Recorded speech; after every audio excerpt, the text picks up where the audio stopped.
चुनाव प्रभारी प्रहलाद जानते थे, और चंद्रशेखर जिनका सबसे महत्वपूर्ण इस राजस्थान में राज लाने का काम है संगठन महामंत्री के रूप में, चंद्रशेखर वो उन्होंने तमाम लोगों के साथ में काम किया, लेकिन भजनलाल शर्मा महत्वपूर्ण कड़ी रहे।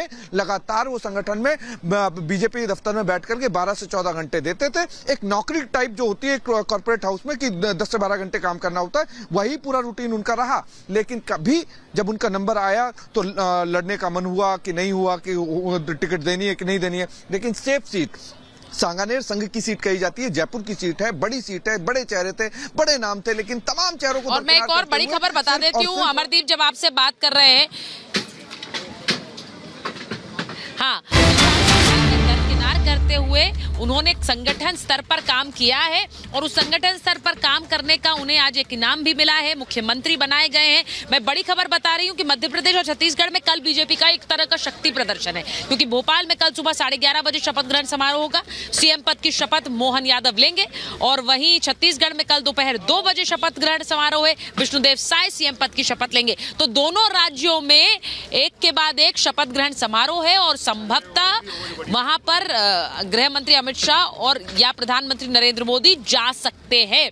और क्या इसे एक तरह का शक्ति प्रदर्शन मैं इसलिए बोल रही हूं क्योंकि एक दिन में 2 राज्यों में शपथ ग्रहण, और ये दिखाने की भी कोशिश है कि जो भारत का एक मानचित्र है उस पे बीजेपी की पोजीशनिंग कैसे स्ट्रांग हो रही है।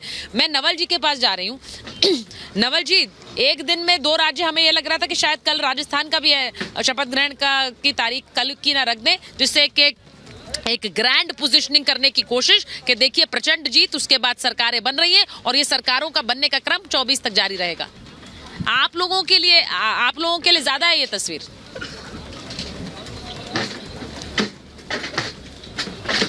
नहीं, देखिए, तस्वीर जो आप दिखाना चाह रहे हैं वो तस्वीर तो पहले से ही बना हुआ है, उसमें नई बात क्या है।